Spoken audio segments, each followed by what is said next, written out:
This is The Uncharted Life with Jacob Lyles.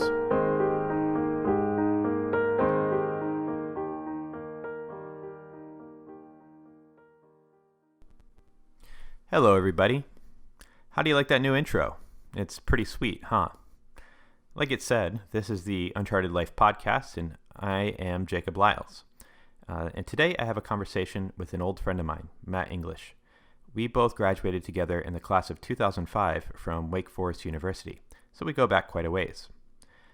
Matt and I talk about parenting a child with autism, and we also talk about video games and how they've had an effect on our lives.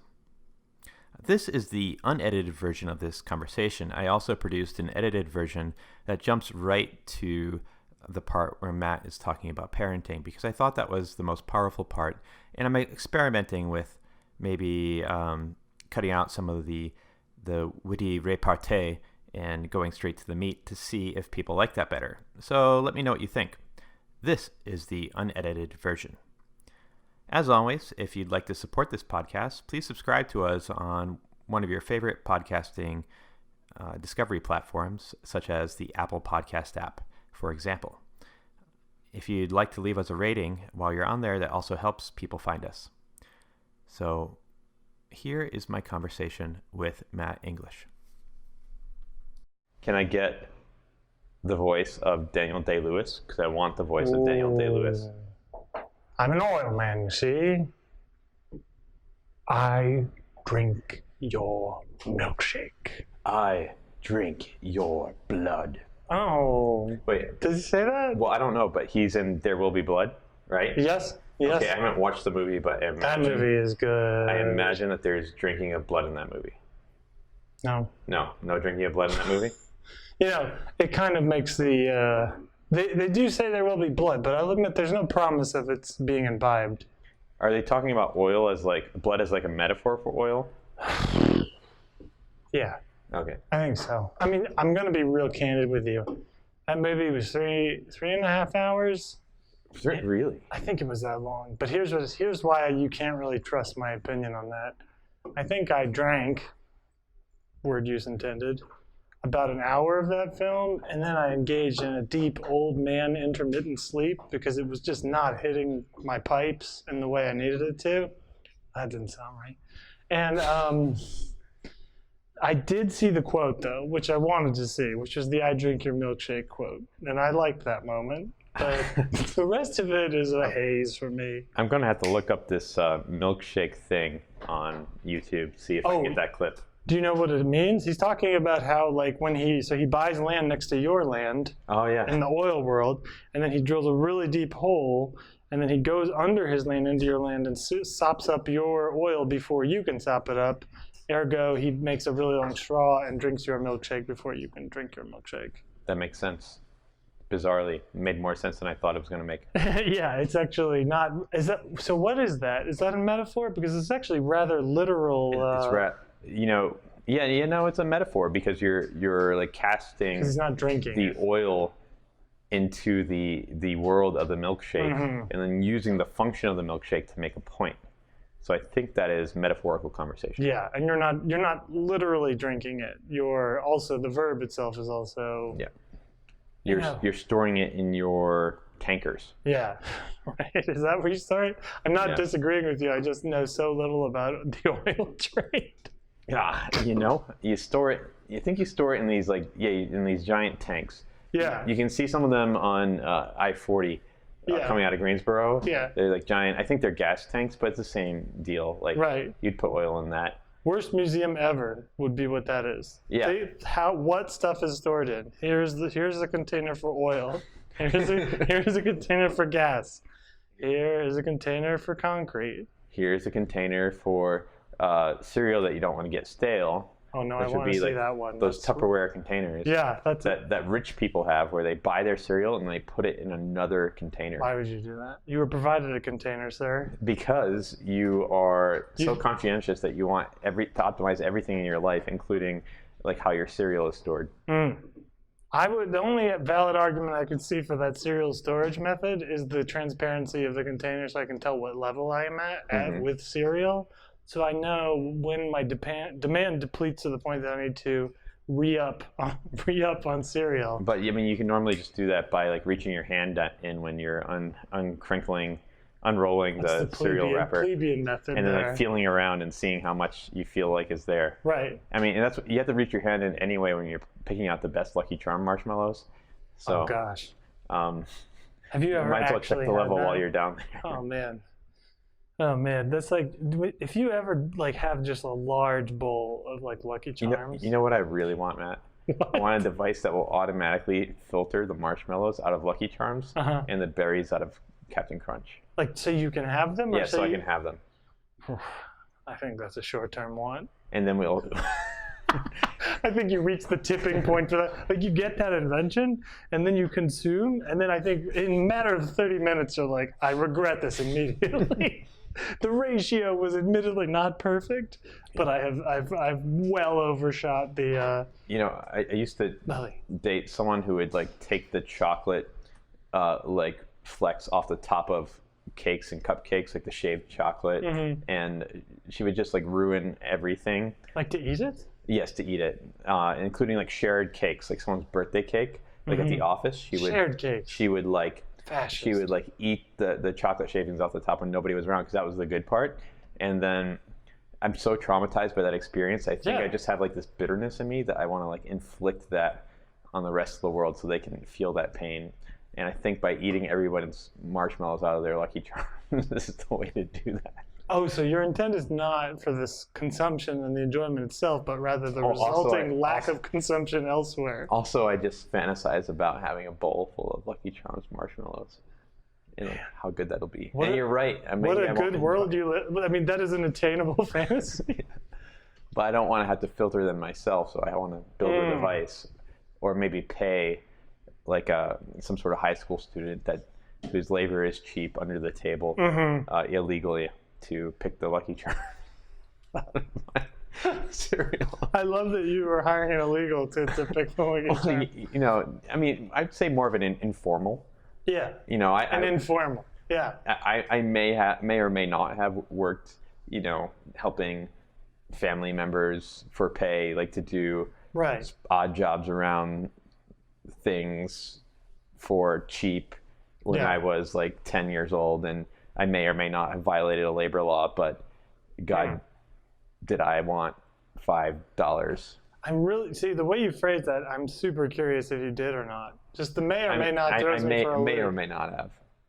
I just think I keep thinking about that first guy you mentioned who's doing you hired him to do the Lucky Charms filtering. Yeah. And I'm picturing him like later in his career and they're like first job and he's like, you know, sorting marshmallows for just a guy I met at Starbucks. And they're like, wow, so why did you take that job? I'm like, just, you know, 'cause. I have to think that makes them think you have rash judgment at that point, right? Well, I think like the thing is like $5 is a lot of money when you don't have a lot of money. Like when I was a kid, $5 was a tenth of a video game. Yeah. And it's still a tenth of a video game, remarkably. A little bit under, yeah. And how else are you supposed to make up a tenth of a video game? That is the operant question. Like my primary income at the time was finding quarters on the ground. Nice. And which was rare. Pennies were more common. Yeah. And so yeah, earning $5. So maybe earning $5 doing some theoretical work for a theoretical family member, like, you know, may have been pretty awesome. Was it though? It might have been. Might have been. So how Shakespearean. Yeah. Should we talk about stuff? Yeah, we can. I was just really enjoying that riff, to be honest with you. No, it was great. I really liked that. We could ground it in something now. Yeah. What should we ground it in? Let's talk about games. Yeah, let's talk about games. What kind? Video or board or both? Well, video games were pretty awesome when I was a kid. I remember in my last Christmas before my parents converted to a silly religion that doesn't have Christmas, we got a Nintendo. So It was just long. We had Christmas just long enough to get the big prize, which was the NES. The NES. Yeah, I think my dad and my uncle split that, and like they both chipped in some money and bought that for me. And I think video games just had a big piece of my life. I played with my brother a lot. Yeah, same. And later my sister. Yeah. Mostly my brother. My sister wasn't quite as into them, but once later down the line when we got an N64, my sister would play Mario Kart with us, and she was pretty good. And then there was also just a lot of like honing my own skill, and it felt like a growing thing. Like it felt like a piece of my growth. Yeah. I think for me it was a lot what you just mentioned, the communal aspect of it. Like that's my first memory, is sitting down there with the two controllers and playing. I know we had an NES and I remember that, but my memories are more Super Nintendo related. I definitely, and your comments about religion reminded me of this, I have a drawing somewhere where I was really mad that my parents were making me go to church instead of play more Nintendo. So I have a drawing where I told them I was worshiping Nintendo now, the Lord of Nintendo. I'm sure your parents loved it. Oh yeah, they loved it. Yeah, and I drew everyone in church, and God was in the background, and he was screaming, "Shut up! Go play Nintendo," which was convenient, right? I was like, "See, that's what he wants." And Nintendo was in there too. I think it was just a anthropomorphic NES, like with, Spawn-like eyes, like in the comic where he's got the triangles, and he actually was not very benevolent looking. In spite, though I afforded him my worship. But you might think that a god made from the NES would be benevolent. You would. He's about entertainment, right? Yeah. And what did Nintendo mean? I think it was named after, Nintendo was like a card game initially, and Japan meant like Joy cards or something like that. I don't know. But NES stands for Nintendo Entertainment System. I realize. Right, and they named it that because apparently the Atari was flopping, and they didn't want it to be considered a game system. They wanted it to be an entertainment system, so like a living room kind of centerpiece rather than just like a gamer thing. Which I think that supposedly worked as far as a marketing campaign. But it's weird how people do that. Like how Jobs did that with the PC. He was like, once you get it in people's home, they'll realize its usefulness for you, which I always thought was interesting. And that's kind of what happened with Nintendo. Call it what you want, but once people put their hands on it, they'll make it what it is.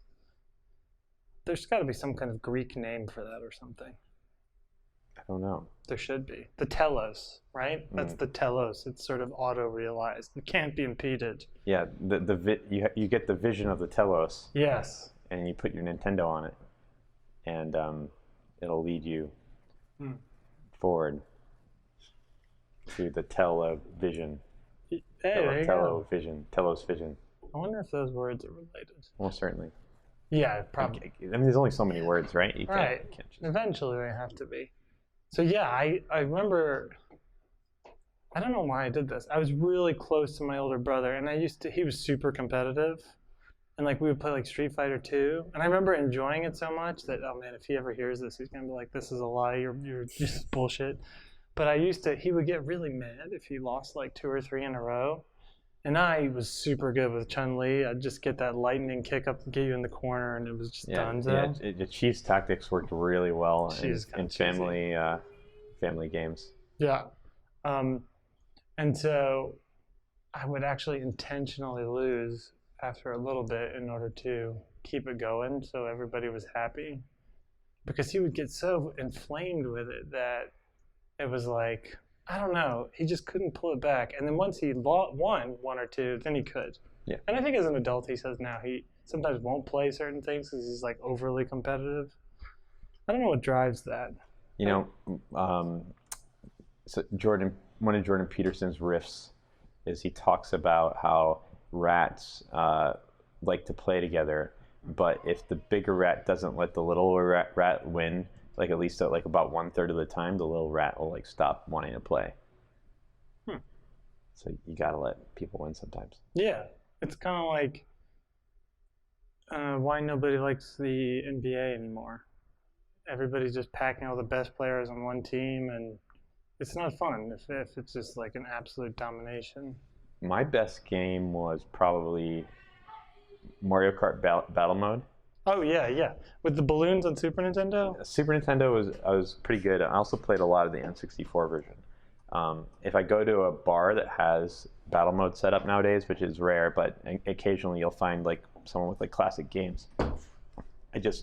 I could play it all night and never have to step, because it's just like drilled into my fingers. You never know how good you are when you're a kid and you're only playing with your. I only played with my siblings, like sometimes one or two friends, but I think I'm actually like pretty good at Mario Kart. That's an interesting phenomenon you bring up, because that did change everything when they kind of made it where you could get on the internet and play other people. Yeah, ranked ladders and all that. Yeah. You kind of went from like caring about your neighborhood. We can move outside if you want to. So we were talking about video games.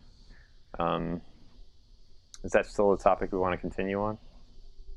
Sure, yes. Or you're talking about how the internet changed everything. Yeah, I feel like it used to be the case where, and I don't know, I guess you could say this is good and bad. I think it's mostly bad, though. So before, it was like you had your group. It was kind of like playing pickup basketball with a couple of guys, right? You enjoyed it because it was like, unless you happened to be in the same neighborhood as like LeBron James, you probably were at least moderately competitive with your friends. And so you had the enjoyment of like real competition and advancement and camaraderie. But the internet made it so like you can play against anyone, right? And so I think some people are challenged by the idea of, I don't know, maybe not challenged. Maybe it just requires you have a better understanding of your purpose to know that it's okay to advance from like number 13,870,000 to 13,500,000, right? But I don't know if that resonates well with the human experience. Yeah, I do enjoy online gaming. I got like kind of okay at StarCraft 2. Yeah, I remember that. And that was really fun. But like I wasn't making friends. And there's something different about it. Like I wonder if there's just like making your status in the hierarchy more objective is maybe like reduces the overall amount of satisfaction people can feel, because before that everybody can have an overestimate of their own ability. Yeah. Just feel like, I win sometimes against my friends. I probably beat them most of the time, but really you win like a third of the time. Yeah. And then like but you're not counting. And now it's like, it's calculated for you and shown. So I think that's a huge piece of it. And then I think it's sort of forcing on you the one aspect of the definition of what the game is for. You know what I mean? Like, I think that maybe games are supposed to be for actually us sharing an experience, right? And enjoying our time together. But instead, I no longer see the other person, number one. We're not co-located. And I don't think I need to speak too much to the nature or the quality of the community of online interactions, right? Yeah. They're fairly toxic. And then it becomes only about the win and the ranking kind of system, which used to be like, I imagine most people, even with their friends, didn't ever say, you're the best, I'm second, he's third. I mean, I might, right? Maybe. I'm really competitive. It's a character flaw. But at least nobody would know, right? It was not for sure, right? Yeah. It was kind of... Yeah, I could talk smack all I want, but people didn't have to agree with me. There was a healthy element of ambiguity, right? I mean, yeah, and it was smack talking a little bit too. And I think that does speak to a topic that is, I think, one thing we were talking about the other day that is, super interesting. It's, if we're not going to be the best, right? And we're probably not going to be. Almost certainly. Almost certainly. Like very, very high No, probability. you don't want to be the best. And maybe you don't even want to be the best. Because if you look at the kind of life that it takes to be the best at a competitive video game, like you have to drill that thing 8 to 10 hours a day, like 6 days a week minimum, and I think the game's going to lose most of its flavor by then. Yeah. Like it's like gum that you chew too much, you know? Yeah. Perfect analogy. Yeah. Eventually you're just chewing your own teeth, right? I'd guess. I'm not sure exactly how it feels to be like Faker. Who nice is, reference. But like maybe if you're like the very best, like the glory makes up for it. But surely if you're in the top 100, like you're suffering just as much as Faker does in training and not having that many teenage girls scream your name. Right. No, I think that's it. And you know, the truth is that is the vast majority of people, right? And so, I don't know, you look at, I keep hearing people say, oh, it's different than like football, it's different than like basketball. And my gut says that that's true, even though semantically and logically I'm like, it's not. But then I finally thought about, it is different, and it is because of what we just mentioned. They are still co-located when you're younger and you're playing those other sports, so they have incidental like relationships and community that are coming from that. And that's like what I was talking about the other day. You know, I think that there's a lot of other really cool things about basketball and football too. Like like the rules aren't like quite nailed down, so you're like constantly negotiating them with your friends, and you're learning how to do that.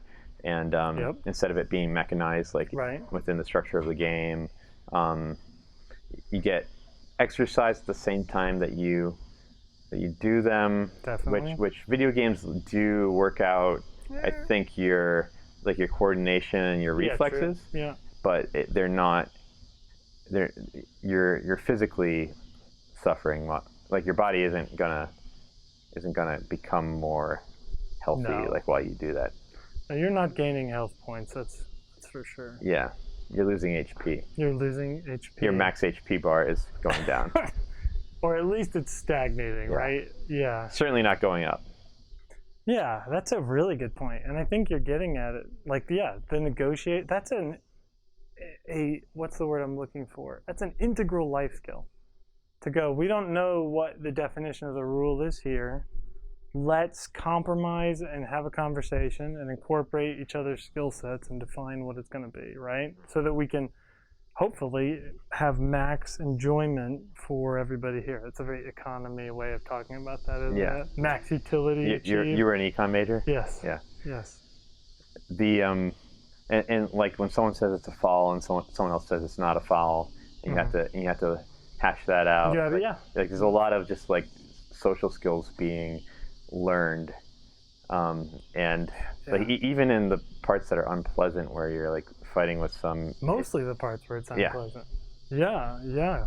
I didn't even think about the aspect you're bringing up. It might be the most important part. It's probably the part that gave me the most anxiety as a kid because I didn't have my social skills on lock. But you know, I was probably learning something that's. I probably was learning something that's useful to me now. Oh yeah, I mean, I think that it's one of the key things that a lot of kids, I say kids, but I mean like probably people in the 18 to 25 range. Can I call them kids now? I'm 35. Yeah, I call them kids. I feel allowed to. I think we can call them larvae. Larvae, yes. Or what are the zerglings, right? Zerglings, yeah. Yeah, the hive. I mean, they're not larvae, but pupa maybe. Well, it speaks to, what's the primary criticism we always hear, at least, and I feel like I've definitely seen this, although I think we're on the cusp of millennials, but the primary criticism we hear about millennials in the workplace, right? They require explicit direction and growth. Like they want to know how they're growing and where they are. Well, what teaches you that? Well, video games. That's a video game logic, right? I'm level 5. I know I am because I did da-da-da-da-da-da. And I'm not ripping on video games. As you well know, I love video games. But that gray nuance of like, am I going to get what I want? Did I achieve what the boss wanted? Like, should I just figure out what to do next? Like, that's the stuff that's like important in a job, right? Yeah, like the ability to So the thing that video games give you with regards to progress is it makes it very clear and explicit. So there's this word called legibility, which is basically about making, like, whether things are clear and explicit. And like the thing is that in life, most of the time, like, progress isn't legible to you, or it takes a lot of work to figure out how much you've progressed. And if you can provide an environment for people where their progress is legible, that's actually really hard and valuable to do. That's basically what someone that's managing a large group of people is trying to do. Yes. It's like a key management skill, but it doesn't happen automatically. Oh no, yeah, right. It's like you're programming the work world for other people when you're doing that. You're building the world in which they're going to level up, right? Yeah. And you need them to be able to see it. Man, that's so important too. And you know what else it does? And now I'm going all over them. I'm, what's the word I'm looking for? Riffing. I'm ADD in it here. So yeah, we're going to riff on this for a bit, and then have another topic. But okay, let's see where we go. I might be able to take it to the topic. I know you're really good at that. Yeah, thank you. I appreciate this kind of you to say. I want to get to fatherhood. Okay, so this is going there a little bit. Okay, cool. So. Just giving you the direction to riff in and see if you can connect the dots. That. Yeah. So as the father of a child with special needs, what terrifies me about that rubric, is that the right word? I think it is that it's sort of ingraining a generation into the idea that the way to achieve things and be happy is extremely finite. It's very legible, like you said, and I think that's limiting. I think that's a myopia. It's a self-imposed myopia, but it's like, it looks like doing this as a woman, or this as a man, or this as a relationship, or you know what I mean? Like, you get in that habit of being achievements.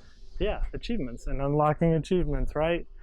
And so for me, one of the most powerful lessons I learned as a dad was that one, oh man, I mean, you don't even know that those things are ingrained. Like, when you have a child, you are bringing into that conversation a just bevy of latent expectations that you probably don't even know are there, right? A huge amount of them come from, like, Madison Avenue and the whole, Norman Rockwell, did he do those paintings with, like, the family eating the, I always get those names wrong. I think Norman Rockwell is he the one who did, like, I think it's a good guess. Right? Andy Warhol. That's who I wanted, right? The American family paintings with the Thanksgiving dinner and the idyllic setting, right? And the 2-car garage and the college degree. And you are definitely bringing those in. And there is that is a fucking awful thing. I mean, you think about that. I mean, you're not even in the world yet, and somebody's got a list of things you need to do, right? And they're big things. Probably a lot of them are out of your control, you being the child. And, man. Yeah, I'm used to thinking of that from the other side, and, like, how much I hate for my parents to, like, decide my life for me already. Yeah. But, like, hearing you speak about it makes me realize that, like, I do have those expectations myself, and so I probably would have I'd like there'd be some way that I'd be imposing that on a kid, even if I wasn't doing it explicitly. Right, and I think it's fine I think it's not a healthy spot to sort of look at it, like, just to stare at it, like, have a macabre fascination with your own expectation and feel guilty about it. And maybe that's just because I do that as being raised Catholic, and so I'm like, don't do that, guys. But I think that it is healthy, though, that you even are at the place where you kind of can go, I know those are probably there, right? And I think that's a great starting point. Because, I mean, you kind of got to be looking for them. I mean, I'll just give you some that I didn't even know were there. So both my parents talked significantly about, well, when I was 18, my parents gave me $50 and put me in the armed forces, and I was on my own, right? Well, think about what that instills in you. And then you have a child who, by no fault of their own, probably will never be independent, right? So what is it? What do you have to untangle internally about what that says about their value? Because what it doesn't mean is that they're less valuable. That's bullshit. I mean, that's my thing, right? That's what I've been taught, that I got to be like, no, I don't believe that. Or rather, I have a latent belief of that somehow, right? But I've got to like, just like rip that out of there, because I think that's horrible. That's a horrible belief. What was that one quote from, it was actually in Game of Thrones, I think it was Mira Reed, and she said, just because someone needs help all their life doesn't mean they're not worth helping, right? And I think that's a powerful thought. I mean, because I'm kind of sorry, I'm like rambling. Oh, this is great. I think was that referring to Bran? Yes. And how Hodor was helping him, and which is another beautiful story. I don't want to like spoiler alert maybe, but yeah, if people haven't seen yeah, it's on you by now, it's on you, right? I mean, yeah, spoiler. Yeah, Hodor. Spoiler alert. We could be talking about Game of Thrones spoilers here. Maybe we reference Hodor and what happens to him. But where was I going with that? Oh yeah, the value aspect of that. Like it isn't just because they're valuable and you need to give them your help and that's like good and you're a good person. It's not that. I mean, it is that, but it's also, and maybe more importantly, like you need to learn what it's like to do something for someone who needs you in that way. I mean, there's something you're getting out of that in a lot of ways is more profound than what you're giving them, right? A lot of people can give them water, food, shelter, and a place, love. And my son in particular, my oldest, who's nonverbal and autistic, is actually pretty easy to love, but he's definitely giving you something much more rare than what you're giving him. I mean, an authentic reaction to your personhood. Like, I mean, people tell me all the time. We had one teacher who ran out of the school crying and was like, I struggle with depression, and your son makes me not depressed on a daily basis. He changes my perspective. And yeah, I think that kind of ability to step outside yourself and ignore yourself is like, it's sort of golden. I mean, it's not easy to do, especially not for me, right? I don't know. And as somebody who, that's probably why I feel weird saying this, because there's like a genetic element to that, but I think it contributed to when I was a drinker and an alcoholic. I mean, I am still an alcoholic. I just haven't drank for 7 years. There's an aspect of that you're trying to obtain through alcohol, right? If I could just silence that fucking voice that tells me all about the things I'm doing and failing and all my, what everybody's thinking about me, and it's, Just to put a fine point and underline, what I think you're talking about is when your son, who's nonverbal autistic, like, he's like lacking social awareness in some way, and you've talked about how he can be just really authentic because of that, really touch people. Like, yes, thank you. And that sounds, don't let me jump gaps without filling in the details. Well, you were kind of implying it there, but and I sort of could follow you because we've talked before about it, but I just wanted to make it explicit. No, please do that. I do have a tendency to do that. You've told me about like some really beautiful moments where he just is very unself-conscious and honest with people in a way that touches them. Yeah, like and I guess I'll tell the story we were talking about the other day. It's kind of like, if you go to like New York City, particularly, and I don't want to pick on New York, but any major city, right? There's like a hardness that hits your heart where you're just like, I cannot engage the pain of people around me, right? I don't have the... As a resident of San Francisco, like I know that. Right. So Luke is two things. One, he lives entirely in the moment, completely present and only present, which is a total divergent from you or I. I mean, I don't mean to speak for you, but certainly, yeah. He is. I'm not in the moment. He is right there, right? He is in that moment. And so and then secondly, he does not give a flying fuck about what you think about what he's doing, right? He probably cares about you, but he's not wondering if you think his clothing is a particular too drab or not, or whether you think he's like normcore or if he's like a hipster or a nerd, right? He's not thinking about any of that. Or he's not even thinking about if he hurt your feelings. Or maybe he does care about people, but not in the way, that anxiety where maybe you or I might think about an interaction we had with someone 5 years ago where we said something stupid and then feel that feeling all over again, right? Yeah. So that kind of like agita it's not there. And so in that vein, when we were at SciWorks, which is a children's museum in Winston-Salem, and we're just walking around. And I remember the impulse I had. I saw this woman in the corner with her just hands in her head in her hands, and she was clearly weeping. I mean, trying to hide it a little bit, but it was a pretty hard weep. And she wasn't entirely hidden, so part of me was like, maybe she wants someone to talk to her or like ask her what's going on or see if she's okay. And even as I'm thinking about that, just full speed, he runs over to her and just like moves her hands aside and just touches her face and presses his little forehead to hers and just smiles at her and made his noise that he made, bee, like his happy noise, but quietly. And the look on her face was, I don't think I could describe it. It was like somebody actually gave enough of a shit to just step into that, even if they weren't able to do. And I think, geez, man, most of the time, isn't that what we want? Do we really want them to tell us the answer? Probably not. We probably just want somebody to step into it, right? Yeah. Someone to be there with us. Yeah. Someone to see our pain and accept it and not make it, like, let it be okay and not try to make it go away.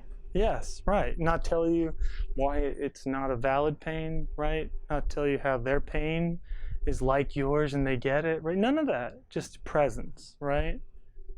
And man, I tell you, in a world where I don't know what % of us are taking narcotics to make ourselves feel less depressed or this and that, that has to be I wonder at times which of us is disabled in a way. I mean, because that is to not be burdened with that is a powerful thing. I mean, I know I'm not saying that autism, it very much, and I can tell you about those two, has its very hard difficulties. I mean, he's not independent and will not be, right? But I wonder if that even is a bad thing anymore. I mean, the American idea of independence is, speaking of which, my dog is not independent here. No. And wants to be outside with us, so all right. Do that. And I wonder how much that has harmed us too. This idea that, like, I mean, the most important thing is that you are self-sufficient, right? Yeah. Or at least one of them. So I think for a lot of people that aren't parents yet or think of becoming parents, like the idea of having a child with special needs is like one of the scariest things. Like, sure, there's some percentage chance, and it's like it's pretty scary. Yeah. So I don't know. Yeah, I think I know what you're asking me. I don't know what I'm asking you exactly, but yeah, like, what's like it probably before you had children. Mm-hmm. Like, was that something you thought about? A little. I remember one time, and just this is a good note to, like, we should all be kind of careful. I don't know, but I mean, I had a conversation with someone, and I'm not going to name them, but it stuck out in my mind where we were talking about that topic. And I remember them saying, like, if they were to have a child with special needs, they immediately said, well, that would be the worst, right? That would be the worst possible thing. So that hurts. I mean, even thinking about that now, that hurts. But I know what they meant. And the irony of it all is that, maybe this is not irony, I always get that wrong. But the interesting aspect of it is that what they were thinking of was true, and it wasn't the worst at all, right? I mean, the problem is that their idea of the worst was to not have the most freedom possible, right? And their view of freedom was leisure time, agency of choice, right? I can do what I want, I say what I do. And man, so first off, obviously children are contrary to that, even typical children. Yeah. You'll have less freedom. You will have less freedom. You will have less control of what your day looks like, right? And that's going to be doubly so with a child with special needs, right? But to that I would say, I mean, so that was true. They were right about that. You know, I think what they were wrong about was that is the worst. I think the irony, again, I keep using, what I'm trying to say is that which is hard is not bad. And I think what they were trying to say is to suffer is bad. I mean, like, I was reading something the other day that said that was the number one reason that this current generation didn't want to have children. They didn't want to reduce their leisure time. And there's an aspect of me that's like, you know, you should exercise prudence about when you take on responsibility. I mean, that's valid. But, you know, you can only do that so much before you end up not doing anything worthwhile, right? Yeah. That's kind of what I'm getting at is the best people in society probably don't think about that. Or there's probably a direct relationship between how little you think about that and how good a life you lead, I would say, probably, right? Well, that's scary to think about, Matt. Because I have thought about that a lot. Well, we all do. I've definitely lived a life like trying to, sometimes I've avoided potential responsibilities to increase my optionality. Like, yeah, and I don't mean to be judgmental. I think I think my life is worse off for it. Like, I have had a lot of leisure time, and I can't say when I don't have leisure time, I think about how awesome it'll be, but when I have lots of it, a lot of times I struggle to put it to good use. Yeah, I mean, look at retirees, right? Mm-hmm. It's like their primary complaint. I got nothing to do. I have no time, right? Or I have no time. I lack purposeful time, right? And I mean, that's what you'll have in abundance. There's purposeful time, right? You have somebody who needs you, and I'm not saying that you should produce a human being to be needed. However, it is infinitely rewarding to help someone who needs you in that way, right? Isn't that what, in a way, life is about? I mean, is there anything better than serving people you love? Isn't that the point? A little bit. I dig it. Yeah. I mean, I don't have as much of it in my life, but I do dig it. And you obviously, from our conversations, like, you seek it out. And I mean, yeah. And I think that is a thing that's going to yield benefit. And it doesn't always look the same for everybody, you know? I mean, for me, it looks like this. Yeah, and it's awesome, but I think the pain, like when people are afraid of a life with a special needs child, there's like the lack of freedom is part of it. And then I think the other bit of pain is like like missing out on your expectations, which you kind of already talked about. Like, yeah. Like I expected, it's always hard when you have expectations about something and then it goes a different way. Yeah, I mean, expectations are the enemy of authenticity, right? And I would say it that way. Like, you think about what they do to experiences on a day-to-day basis, right? What you bring into a movie is a simple example. Your reviews you've read, you know, the ideas you have about what it's going to be, they have an enormous influence on your perception of the experience itself. They constantly just water down and poison the actual experience, right? Yeah, one of my common topics that I talk about is like the danger of becoming a connoisseur of too many things. Yeah.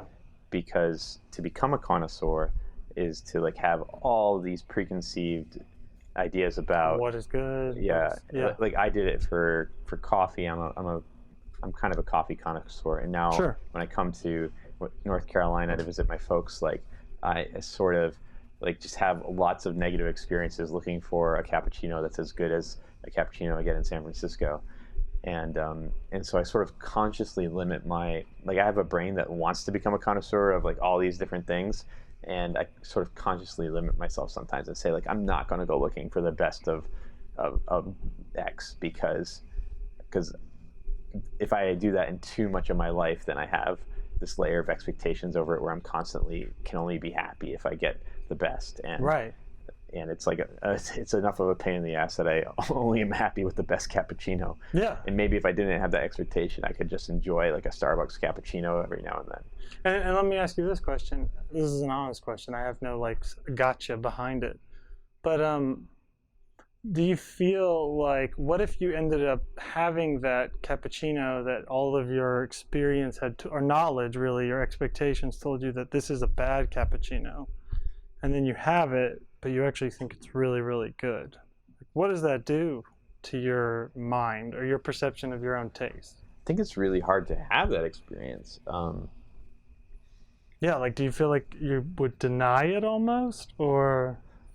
I mean, I can imagine that if I didn't have as many expectations, like there could just be like very context dependent, like it's just like the right time where like I'm feeling like I need a cappuccino. And also like I have nostalgia around maybe like Starbucks cappuccinos, where like I used to like them before I figured out what a good cappuccino tasted like I can imagine like this confluence of mood with like nostalgia and like sipping on a Starbucks cappuccino and just enjoying it.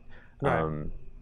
It could happen, but I would need to let go, and I don't know if I could do this, of these automatic judgments that start coming in, Right. like as I'm sipping on that cappuccino. Yeah, I think you're nailing what I was trying to get at. I think that was really helpful. I mean, like, so you would have to work to eliminate, to basically to let it be what it is, right? Yeah. Right.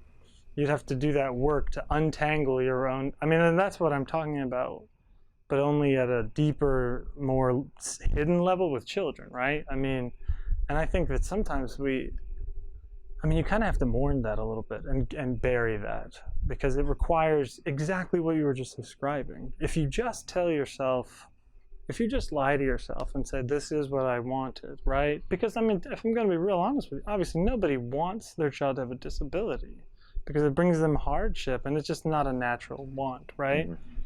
So you have to kind of bring that to the table and work through that and go, I see these things and I see that they're dead, right? They're lost. I have to weep. It's just like, I don't know, an elegy to expectation or something like that, right?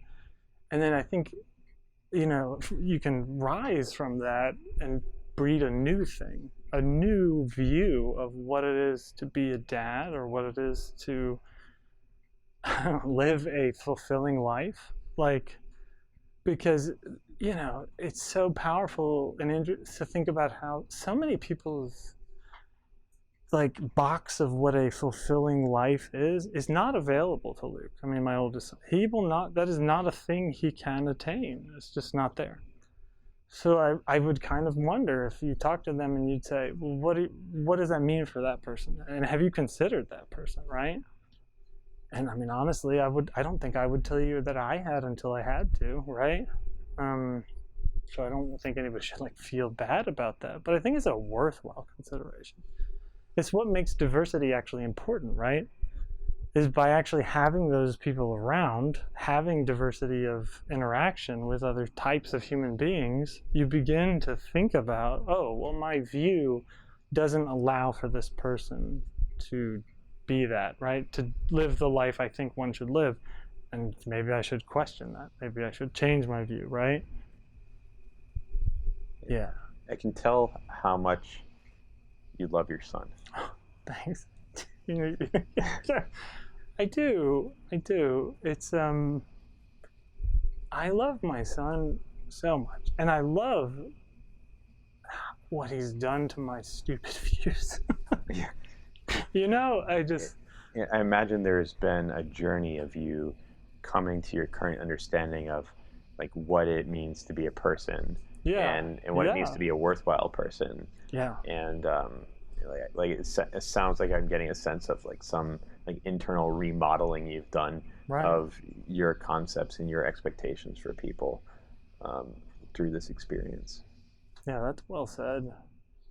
It's more like what do they call it? It's like those flip it shows, right? You just got to go in and take like a sledgehammer to some of that stuff. I mean, and you get that from that, your parents and your life and all that stuff. We both went to Wake Forest, and a lot of it is created there. And there's a lot of people coming out of there with like a lot of life expectations, and my parents were super big on like going to a good school, and that's great, right? But that was one I had to like knock out. He probably won't go to college. I mean, won't. I don't know. So now we're going to get to something that I think is extremely interesting, and it's probably, it might be the hardest thing in the world. I think it is. Okay. So I just had that moment where I said to you, he's not going to go to college, right? Yeah. And I think that's probably true, right? Yeah. However, and this is true for all parents, but I think it's doubly so for people with children with disabilities or special needs, right? So I must accept that truth, or rather, accept the probability of that truth, while still not limiting him, right? Because sure, and by the way, do me a solid, anybody who listens to this, please do not walk up to anybody with children with special needs and tell them, or with autism in particular, because it's so varied in the way it manifests. Please don't tell them about that guy you knew who had severe autism and then 10 years later was, air quotes, normal, and is now this, and that. Please just don't tell that story. If anything comes from this conversation, keep that story to yourself, please. Maybe we should have a segment where we talk about all the things like not to do around parents with with a special needs child in public. Wow. I wonder if there's like a list bigger than just that one. And what to do. I mean, that could be a thing for sure. And some of those things might be hard to instill in people because I think there is something, or maybe it's not. Anyway. That duality has to be the most difficult duality in the world, because there's two things that happens in your heart on either of those sides, right? There is a good sort of protection that you give your heart when you say, this person is like my most loved human. I mean, like, this guy is my favorite. My boy's like, and it is just the highs and the lows are wild. And I don't want to lord over them expectation. I don't want them to feel like I'm thinking about how they are insufficient or not who they are supposed to be. Okay? So that's good. That's a big want, right? It's a good one. And the other one is I also want them to be able to do what they want to do and can do. I want to press them, not press, but you know what I mean? Like, get them to their potential so that they can live the life they want to live. But those two things are absolute diametric opposites in the position of the heart. Yeah. One of them is... It's like the acceptance versus... It's sort of like the mother energy and the father energy. Yes. Like the accepting, loving, unconditional love versus like the coach who's going to like help you achieve your potential and push you to do it. And you must be both. Mm-hmm. So that is the thing that is asked of you. I'm working on it. I mean, that is and I think this is really good advice or conversation for like every parent of every child. It's like, I think everybody needs to walk that line, I'd guess. I think so. I would agree with you. I mean, just all you have to think about is like, not to make everybody have like a guilt moment, but I imagine everyone can think about what their parents expected of them. Which means that your kids know, right? If you think a moment, think about your parents, you're like, yeah, I know. And you know where they fell in both those kind of categories, right? I imagine all of us tend in one direction or the other a little bit and try and do both somewhat. I don't know if one of them is better than the other. If I was going to pick, I would probably lean towards the acceptance one, as that is better, I would say. But I'm not sure, because sometimes the acceptance one is selected just because it's easier, right? And that is not a good thing. That is a selfish thing. Ironically, again, man, I'm using it wrong, I know, but just use the word. Just say the word ironically, Matt. I'm just gonna. Hey, caveat. I do what I want with the word ironically, guys. Just say it. I'm the Alanis Morissette of this podcast, right? Yeah. You can be Alanis, and I'll be someone that's not Alanis. Dave Coulier. No, too weird. Jacob Dylan. Who is? Okay, anyway. He was the lead singer of the Wallflowers. Oh yeah, in Bob Dylan's Son. Yeah. Now that song's playing. And I actually prefer the Wallflowers to Bob Dylan. Me too. I think he's a better voice.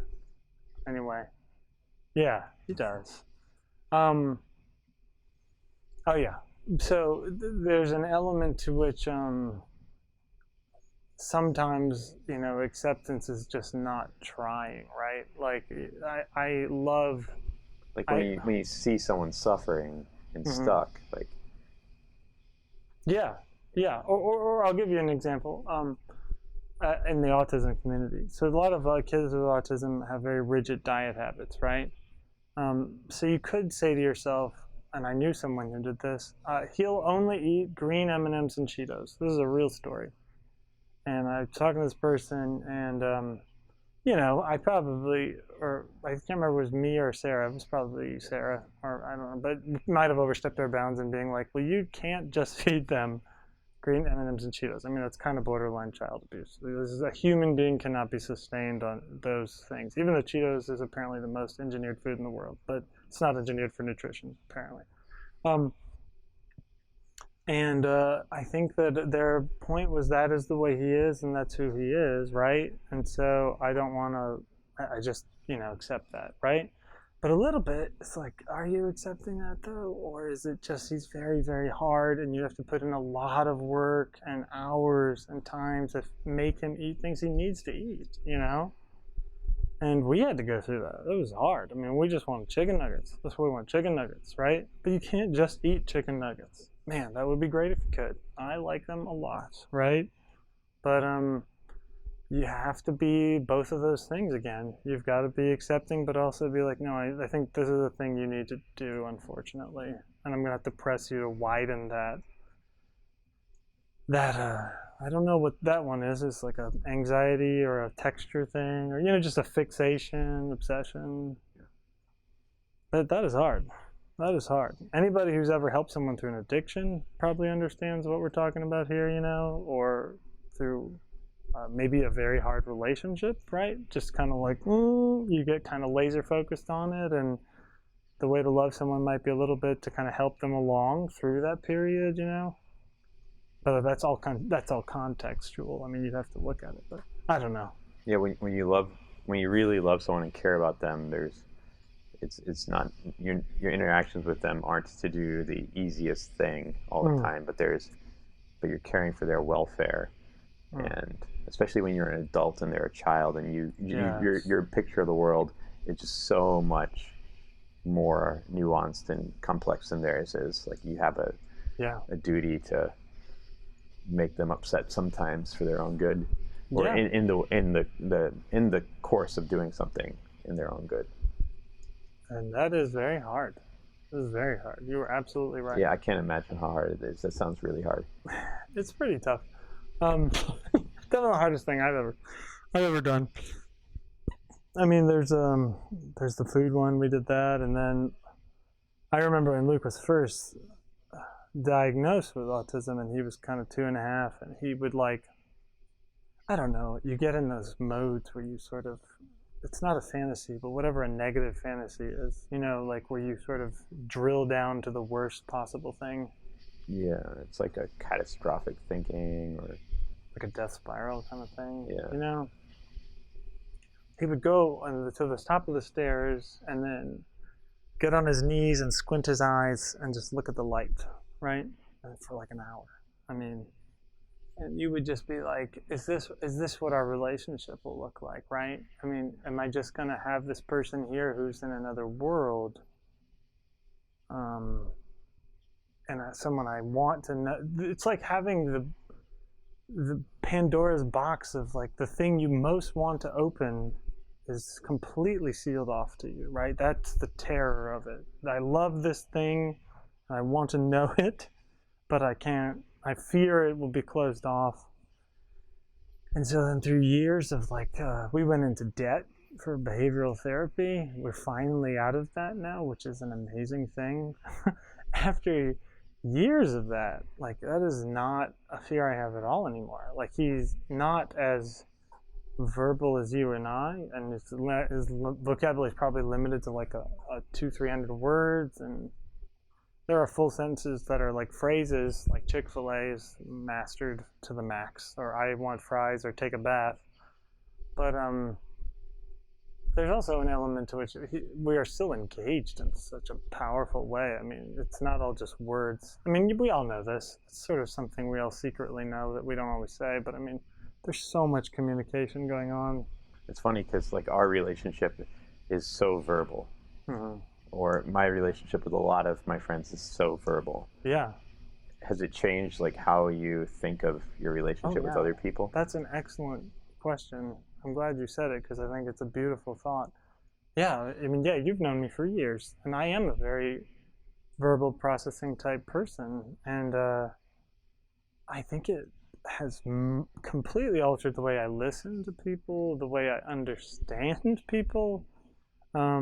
The other day, I mean, just to give another maybe more understandable example, but I'll come back to that one. Is you knew Jamie Dean in college, right?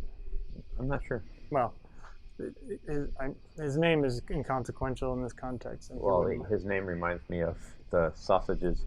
Oh yeah, poor guy. Yeah, well, and the actor, right? Oh yeah, James Dean. Anyway, he is blind, and just to give you a simple example that I think is pretty relatable. So I will go out to coffee with him. And it's kind of actually applicable here too, because we're in an audio only medium, right?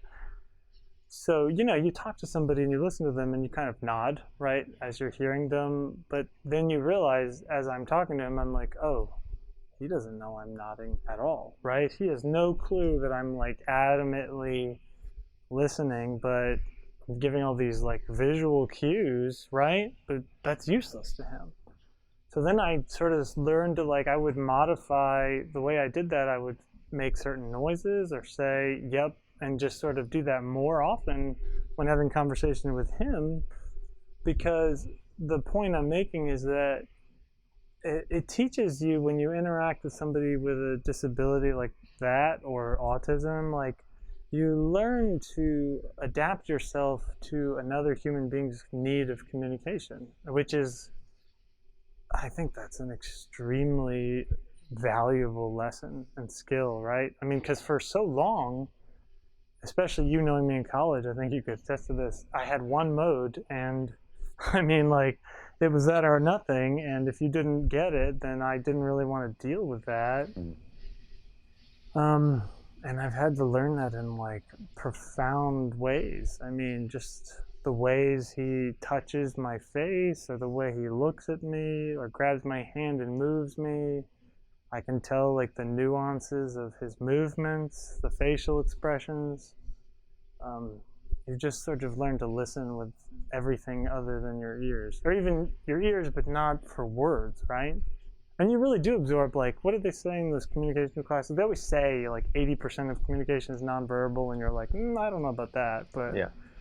But in a human level, on a one-on-one, sure, not in books, but I mean, you and I here, or me and him there, definitely is true, right?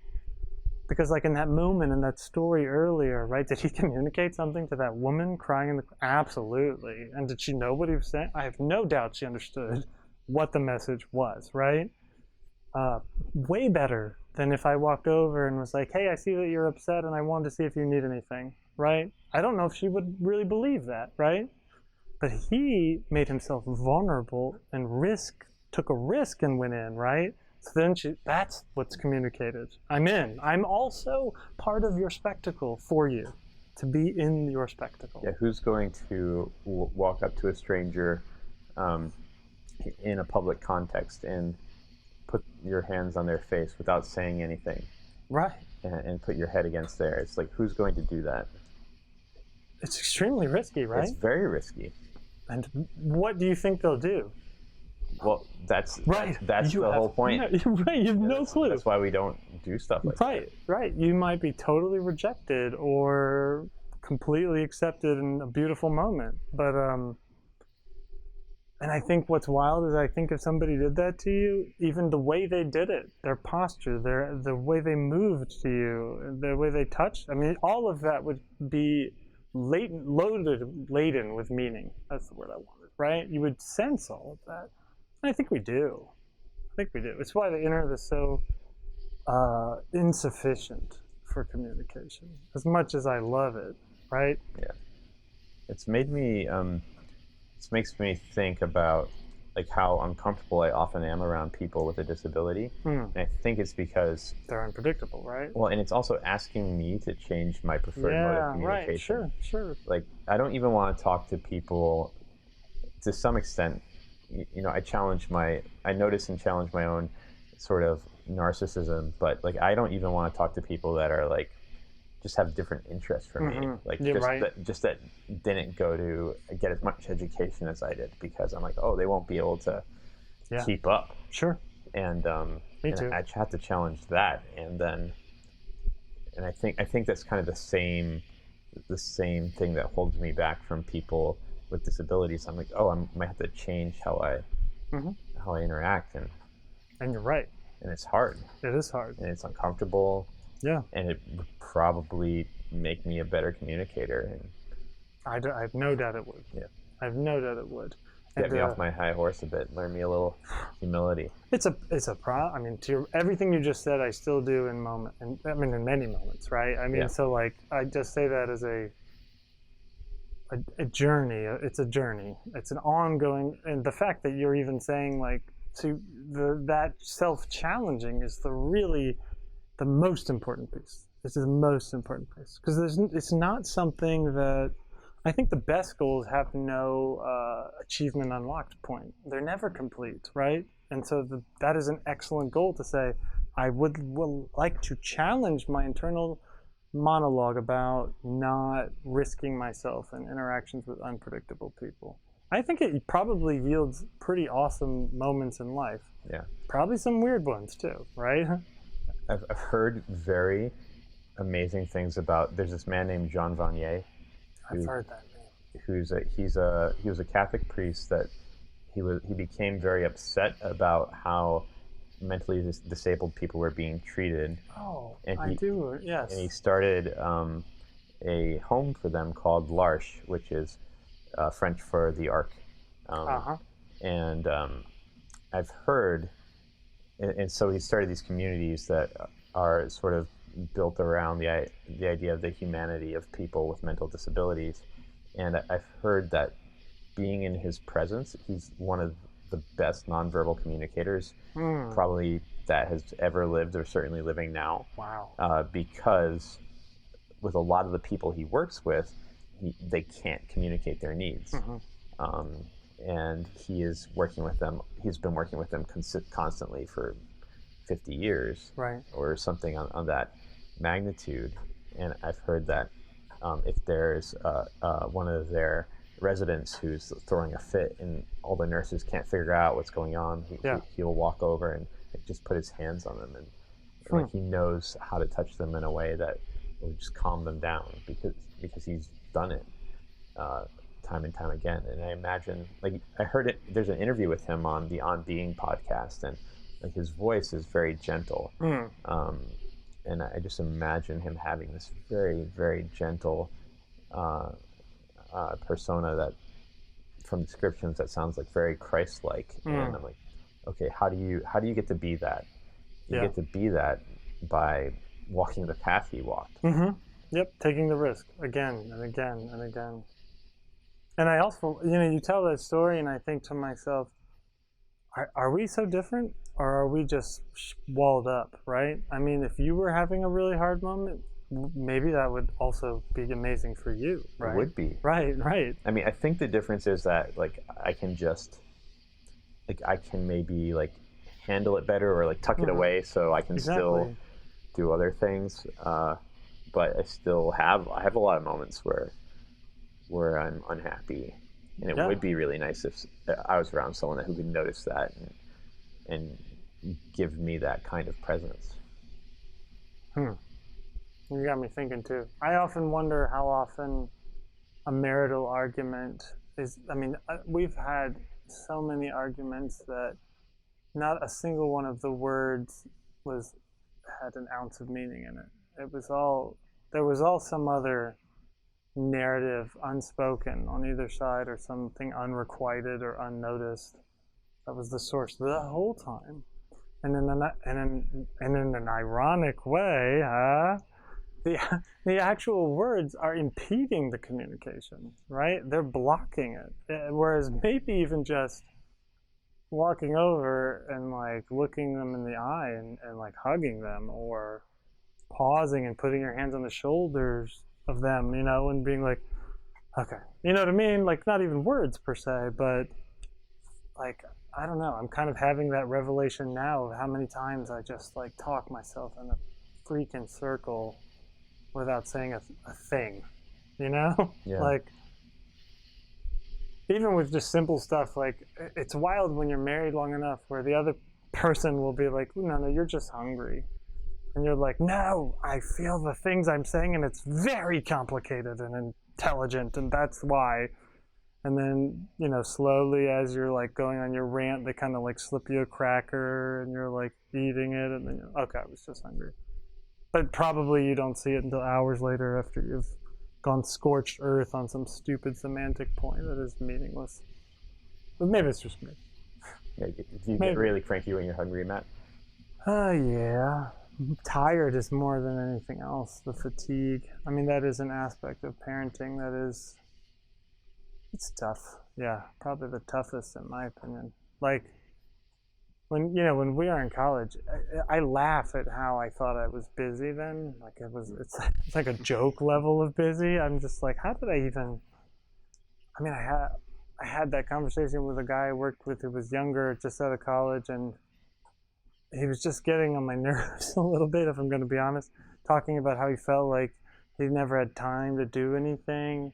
And I kind of lost it a bit. Well, not super bad, but I was like, how many hours in a day? And my criteria for this is where you can just go and say, I'm going to do this thing, and you don't need to tell anyone. You don't need to check on anyone. You don't need to make sure someone is in a good state, good place, safe.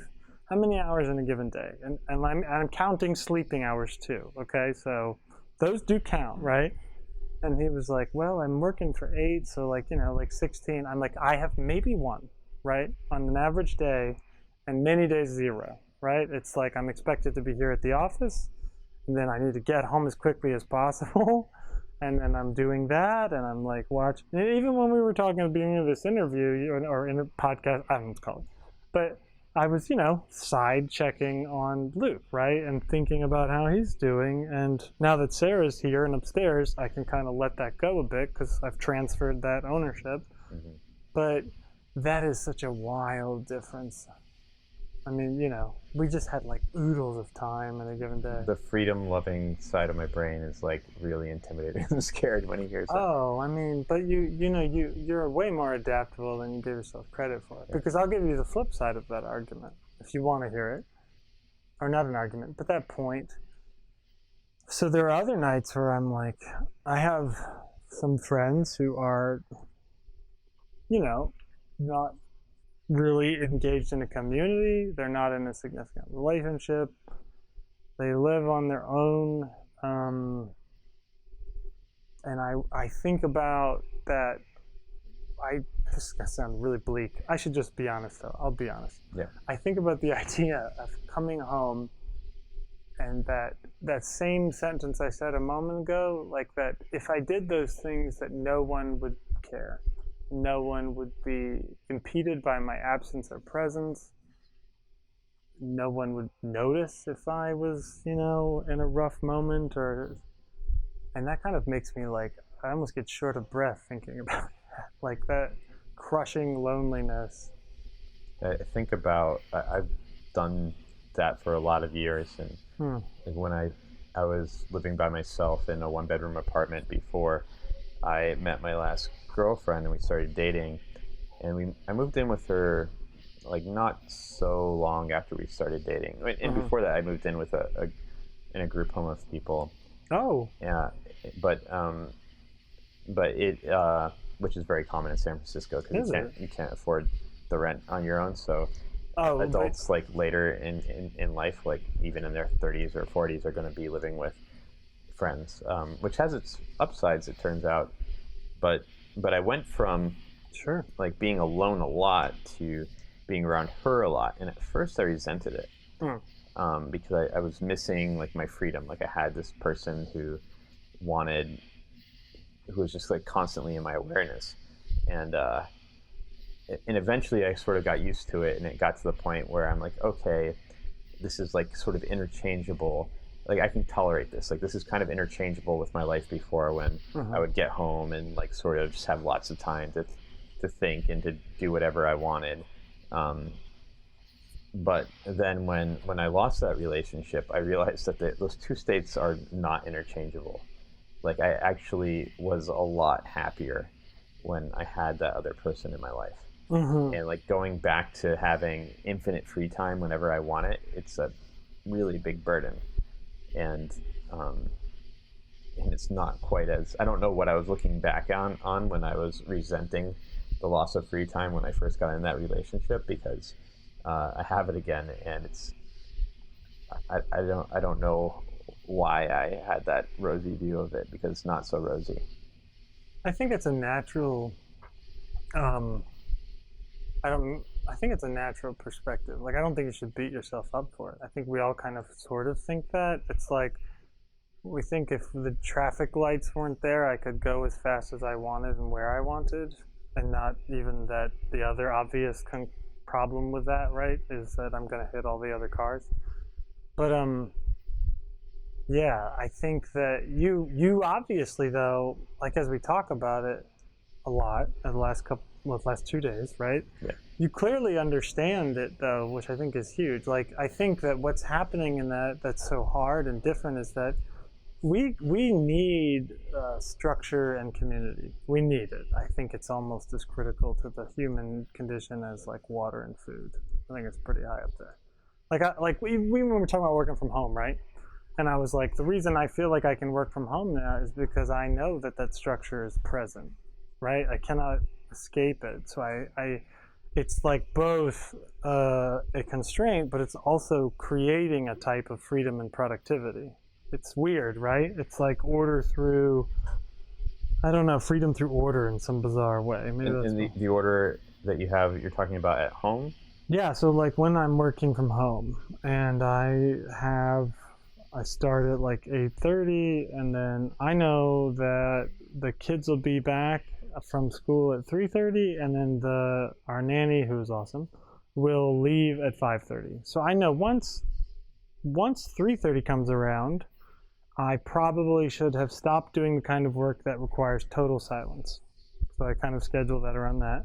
Once 5:30 comes around, I know I should probably be done with everything, unless it's like hypercritical or it's something that I just need to be on call for or ready for, right? So that's the kind of, it's the imposed structure I'm talking about. And it's still present when I'm in the office, because I know, well, some of that is, but it's just that it creates that natural imposition, which isn't a bad thing. I don't think that's necessarily, it can be frustrating. I've heard a lot of parents talk about how people are afraid, especially like very ambitious people are afraid that if they have kids, like they'll lose some productivity. And what a lot of parents talk about is how their 8 to 5 has become a lot more efficient. Like they've cut out all those little like internet breaks that they struggled for years to cut out, and they couldn't. But then when they have the kid, it's like you don't get to work after hours if you want to be a good parent. So like the pressure, the limitations, like changing how they work, and so they can work more consistently. And it turns out that for a lot of people, they actually don't lose any productivity. They just like use their hours better. I find that super easy to believe. That's the only thing, that is the thing that makes it like hearing people talk about that makes it less scary for me to want to become a parent, because I am a champion at procrastinating and wasting time at work. Future employers listening to this, take note. So, I mean, it's amazing how much of our structure comes from just imposing the appropriate context, like, yeah, that's really well said. I'm thinking about it from my aspect, like, even with the time with my kids, right? Like, if they're here and I'm watching them, I even sometimes do a better job caring for them. This is sort of analogous, but maybe not directly, but like, so sometimes Sarah will go to the gym and then I'm with both the boys on my own, versus like we're both here, right? So sometimes when she goes to the gym, I have a much better time with them not because I'm a better parent without Sarah, but rather when she's here, there's the same kind of like natural lean on the other person, right? Whereas when she's gone, I'm like, no, I must be completely present and active and watching and attentive. And then as a result, I have better time with them. When the real golden nugget, if you can get it, is how to figure out, and I think you do kind of learn this, it's kind of a skill you can grow with, is how to, when she's here, to be like, I'm going to be that person, right? It's sort of like if people did that, communism would work, right? It's the reason it doesn't work, right? If she and I both were here, and we were both like, I'm going to do the most of the parenting work, right? And we both want to parent, but if we were honestly like, I'm going to try and take as much load off her as possible, and she was thinking that about me, it would produce like the best scenario possible. Yeah. But there's just a human aspect to where we both want to do a good job, but sometimes we can't help but be like, but why aren't you doing that thing, right? And so it's kind of like you're saying with the free time, in the sense of like, it's there, right? So why don't I just do it during then and do this now? Or it's just so hard to force that discipline, right? Yeah. Because, if we don't like to do things that don't have a result or a purpose, right? So in your head, you're like, but I do have that time later, right? Yeah. And if I do it later, it's the same result. Yeah, I can't like arbitrarily impose the rule on myself, because it's super easy to cheat. Right. And as I get older, I'm getting better at arbitrarily imposing rules on myself, but it's like a skill that it's difficult. Sure, and I think it's just a matter of, again, going back to the purpose thing. Well, one, it's a little bit of habit, but I think it's also, and I don't mean to talk like I know these things. I feel like I know something about them, but it's also that you're knowing now that it does have value. Like what you're saying, you've learned that you're like, no, it's not just the same, right? It is of value for me to make myself do it always at this time. So then you get better at it, because you're not thinking anymore that it's like a non-value-added task. It actually has value to it, and a lot even, right? It's like even trying to I'm probably going to try and do some writing after we hang out and do this. And I need to do that to myself with that, because I even wrote on a paper 1,000 words a week, right? But because I want to impose that structure, because I now know in my life, I almost must have that. If it's not there, things will not occur, right?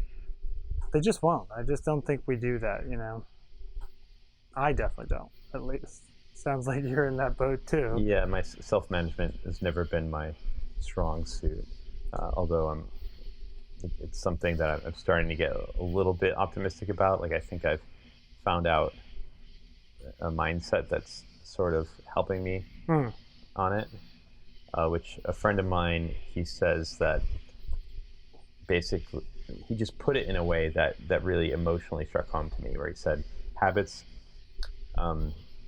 I was talking with him about just trying to suffer less. Like my day-to-day experience is pretty high on the existential angst level, like of just like kind of freaking out at being alive and existing.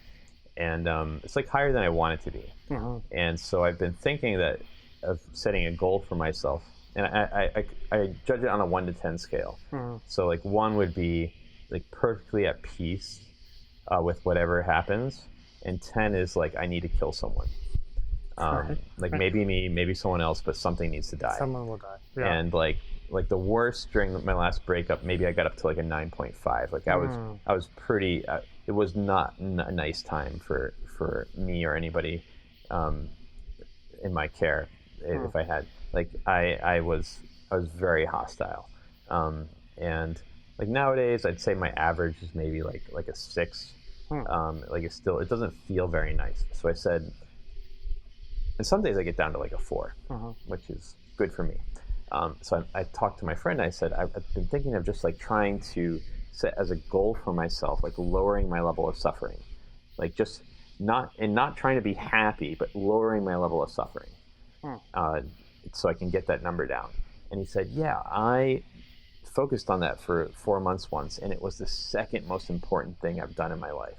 I'm like, I liked that validation. I'm like, okay, so it's important, cool, it's something I can do, cool. And then I'm like, wait, second most important thing you've ever done in your life. What's the first? And he said, habits. And I'm like, I'm kind of like, really? And he said, yeah, basically 80% of what you do in your life roughly is on habit. Yeah. That's basically your life. Yeah. It's not the vacations you take or the exceptional things. Like most of your life is the things you get.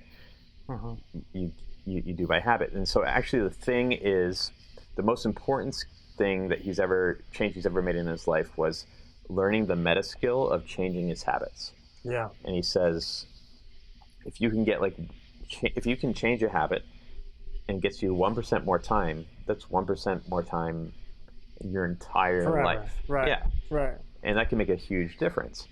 Programmer understands that, right? Yeah, so you start doing those 1% things, and it really adds up. And he said the only way that he knows of to effectively do this is to gain this meta skill of changing your habits.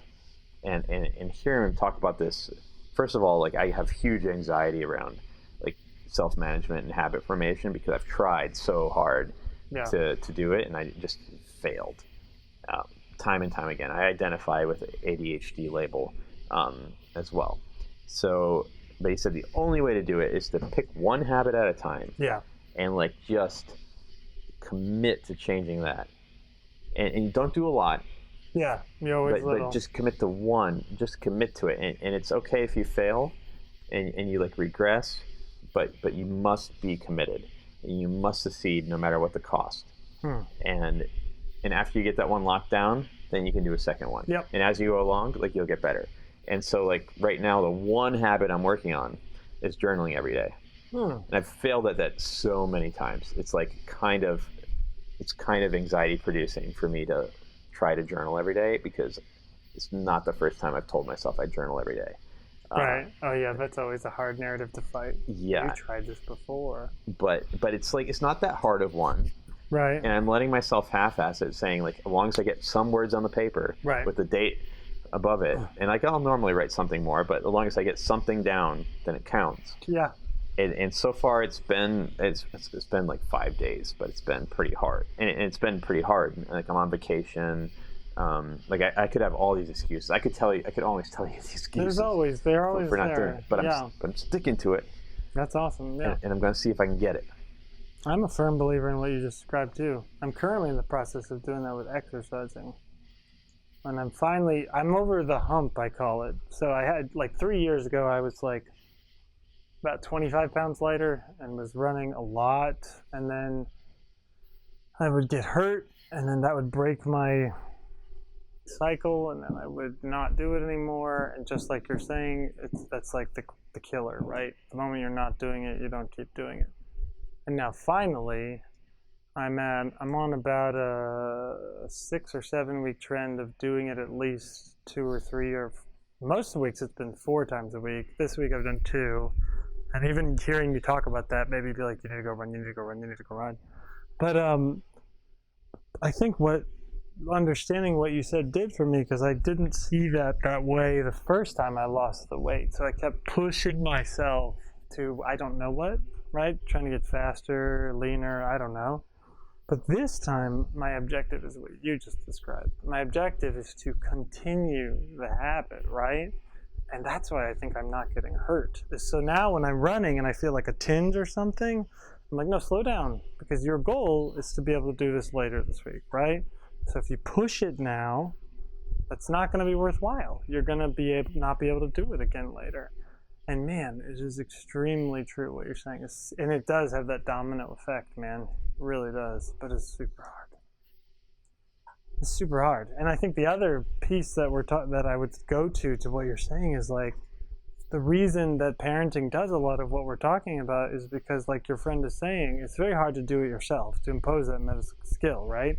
So the other way to make the habit change is just to live in a context where you cannot do the other thing, right? Mm-hmm. So that helps. Like if you got to quit smoking, if you're on the moon, you're going to quit smoking. There's no cigarettes, win.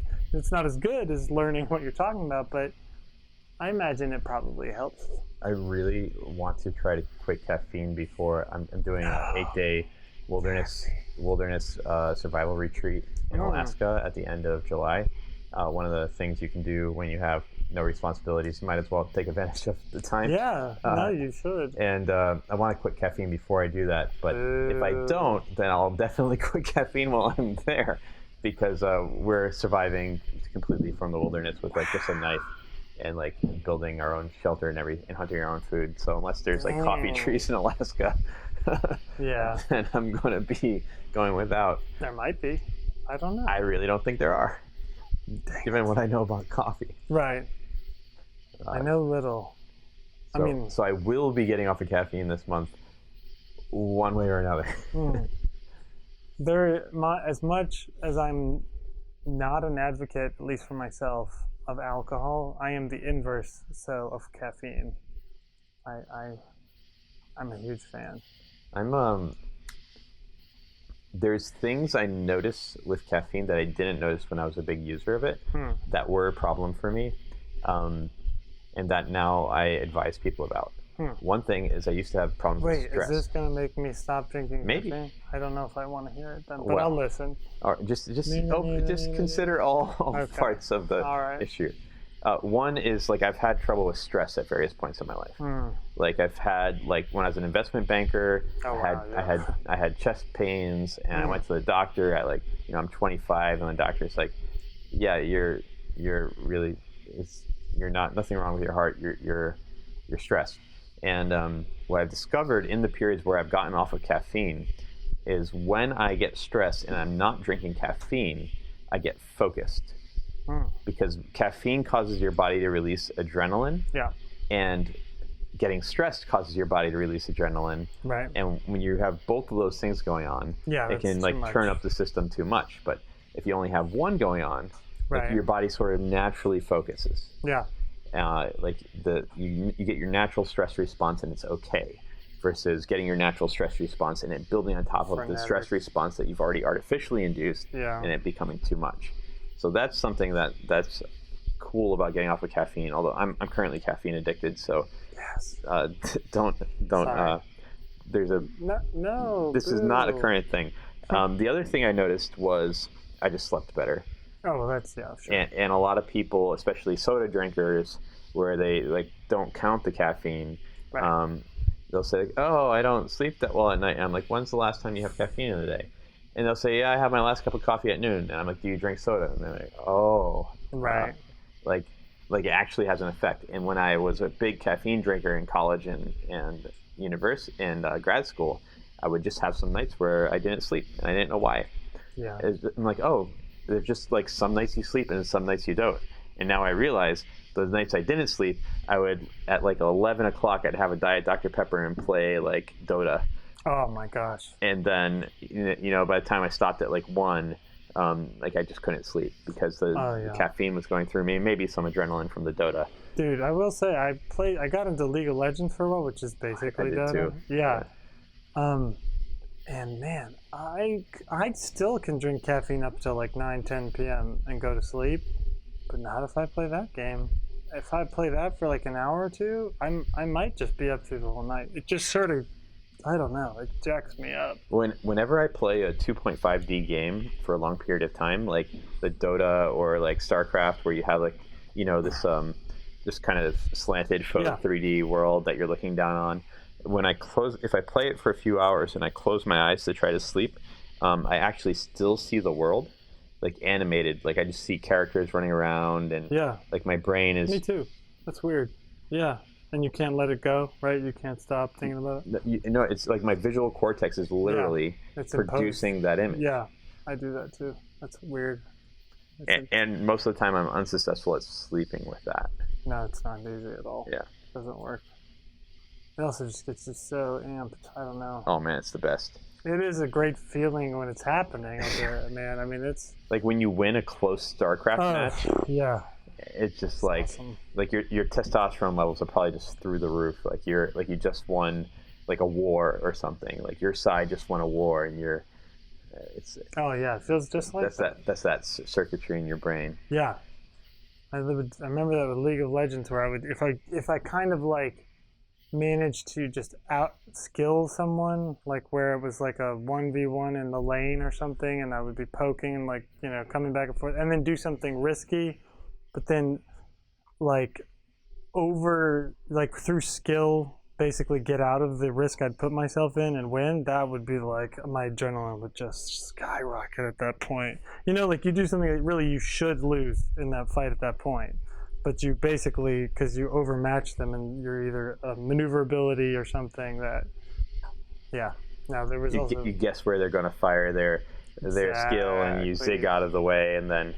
Or you stun them. You load them up with like 2 of the little things. What do they call those? Marks with cannon, and then they think they've got you, and then you're just like, and you stun them in just the right spot, and they just at a range. Right where you see them, like they're firing animation triggering, like you stun them then, and you kill their skill, and then. Oh, yes.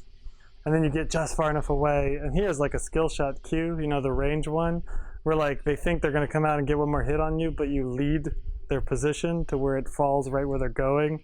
Then they die, and then you're just like, yeah. Good feeling, man. But 8 out of 10 times, you just get nerfed or just get obliterated because you jumped the tower, and it's like, that was stupid. But that other 2 times, you're like, it feels really good. Makes it all worth it. It does feel kind of worth it, even though it's not. Maybe that's why my friends were always like, dude, stop, like, diving. Yeah. It was just too much of a mental reward for me to hit that wall. Yeah, the reward's so high that if it just works sometimes, like you feel like it's all worth it. But objectively, if you're trying to win the game, it wasn't great for the team. Yeah, it needs to work over 50% of the time to be worthwhile. And even never mind, I'm not getting to that. Do you ever have a problem with? I mean, I feel like we're like at the length where I should wrap up. Okay. It's just my brand. My brand's like 60 to 90 minutes. I think that's probably, yeah. Go ahead, sorry. Do you ever have a problem with video game addiction where you've like cut back? Or, like, what's your thoughts about like where video games fit in your life? Man, so that's sort of falls into the same conversation of earlier, where I think what happened was when I started working on my game and then with the kids, like, you start to not, I don't know, you want something that actually makes something, for one, which I love video games, but generally they don't do that, right? You can't leave with a product that you have or something you can share. And the other thing is, like, you get such a premium on sleep, right? That you cannot have, that day we just described, like, that looks like hell the next day if that happens to me, because they're going to get up at 5:30 and they still need all the things they need, and you still got to be engaged. So, like, you do that enough times, I don't know, a lot of men still kind of stay in that cycle, but I felt like I probably now play what I would consider an extremely healthy amount of video games, like in the neighborhood of maybe 3 to 5 hours a week is max. And most weeks, there's definitely many weeks that pass where it just is 0 without thinking about it. It's probably never like anymore, like even above 10 in a whole week, which kind of maths out. And that only happens if, like, my brothers will happen to buy the same game, and then we'll get on like Google Hangouts chat and play it together. And then at that point, even I would say, I don't have a problem with that. I think that's a good thing, right? You're kind of getting to catch up and do something together. And so it's the ones that I like we're talking about, like where Geez, I wasn't even that good at either of those games, StarCraft 2 or League of Legends. I got close to gold with League of Legends, and What was your highest rank in StarCraft 2? I think I got almost gold. I was mostly silver. Wasn't that good. Because I wouldn't, you know why? Why? And I didn't play League of Legends nearly as much, but I was still rising when I was gold in League of Legends, and I realized the difference for me is, at least the way my brain is, I'm a very, very talented micro player and a very not talented macro player. So it's like League of Legends is almost like removing macro. I'm probably opposite. My older brother is also the opposite. Yeah, I'm a much better StarCraft player than a League of Legends player. And Andrew is too. Yeah, and I would say that, and just like you are pointing out as well, like in StarCraft 2, you cannot usually out micro your macro. It's the inverse almost always, right? I mean, so I think that was why. I refused, I don't know why, but I would never just like learn a build order and a counter build order, and you kind of got to do that stuff, right? I still probably should. I don't know that I learned it. I just watched so many pro games that that it's just kind of like I knew all the strats. Yeah, and in League, it's like, as opposed to rock, paper, scissors of like Zerg, Protoss, humans, although they don't quite, rock, paper, scissors. But my point being, you can't, it's not a hard counter from champion to champion because there's like a 200 of them or so, right? So that actually works in my favor because of my struggle with that. Being able to do that, it's less important in the other context, right? If I though build like, I'm trying to even remember what the counters are, but if I build a bunch of zealots, right, and then you build those flying zergling things, I mean, that's just a hard counter, right? Yeah, Mutalisk, yeah. Yeah, there's no. Yep, zealots aren't going to do anything against Mutalisk, except you could rush their base with the zealots and try to like get enough economic value to make them worth it. But in League, like, even though that champion might be like the best champion against my champion, it's usually not just like that. Like, you can't do anything, right? Because in StarCraft, if you built wrong, it doesn't matter how good I am with zealots, right?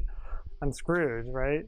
Or positioning, all that other stuff. Those are my weak points in games, I would say. I used to love the Zerg v Zerg matchup just because they had the exact same tools I had, and it was just all about skill. Yeah, and it was all about like scouting and guessing what the other person was doing, controlling my units, and especially probably the way I won the most was by like noticing when they were doing an inefficient strategy, and which they would try to get away with it by just like relying on me to like not attack. Right. And I'm like, okay, they're building a second base early in Zerg v Zerg. Right. Like, that is actually a losing strategy. Yep. And they're used to someone like not noticing, and like that's like an easy example, but I could just tell like, that's one I did all the time. Like, these are not professional strats because they're inefficient, and then I know how to punish them. Yep. And so it's kind of like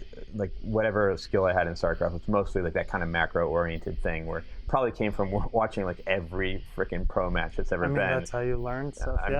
Just like I knew when someone was like sort of outside the range of what was maximally powerful strat, and then if they were going to beat me, they would have to like out micro me after I had the army to beat them.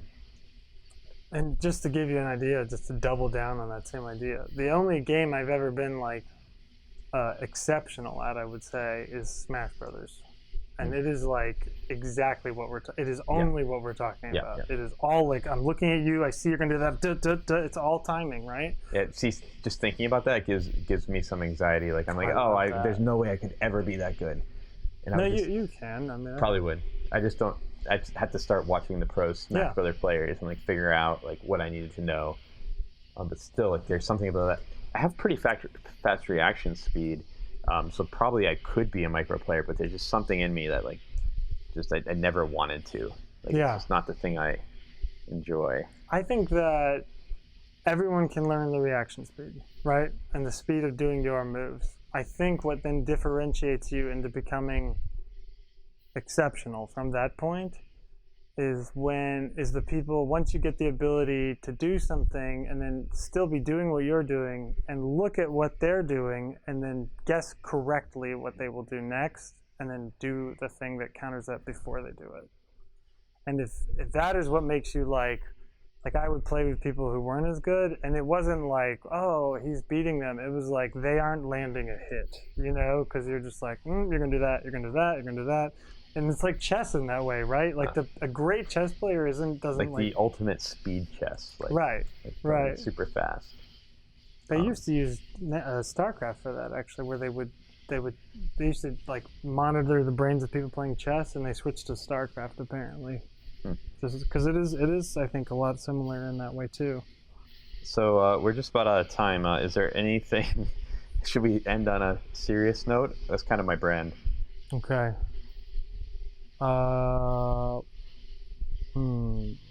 We can do that. How do we end on a serious note? Okay, maybe not a serious note, but okay. Is there anything that you would say to people listening to this to sort of put a bow on it? Yeah, I would say, let me think. I got multiple things, maybe even. I would say, first thing is, if I want to put a bow on it, I think if you try and spend all your time avoiding suffering, that'll be the best way to find a lot of it, and not the kind you want. And in that vein, I think that hardship is, I don't think anything worth doing is easy, and I think avoiding hardship is probably, like I was saying, that's probably the best way to have a terrible life. Now, I don't mean terrible like you'll be like a dictator. I mean terrible like it'll just be ash in your mouth, like I don't think it'll work out. And in that same line of reasoning, I think you should seek out the person crying in the corner and the person struggling and the person who's different, and use your strength for mercy rather than for your own elevation, right? And I, even though I don't think that that's the point, I do believe it will end up being more rewarding for you in the end. I strongly believe that. But it will be hard as shit. Yeah, there. That's my bow. That's a good bow, Matt. Thanks, man. Let's end there. Good talking to you. You too, buddy. Love ya.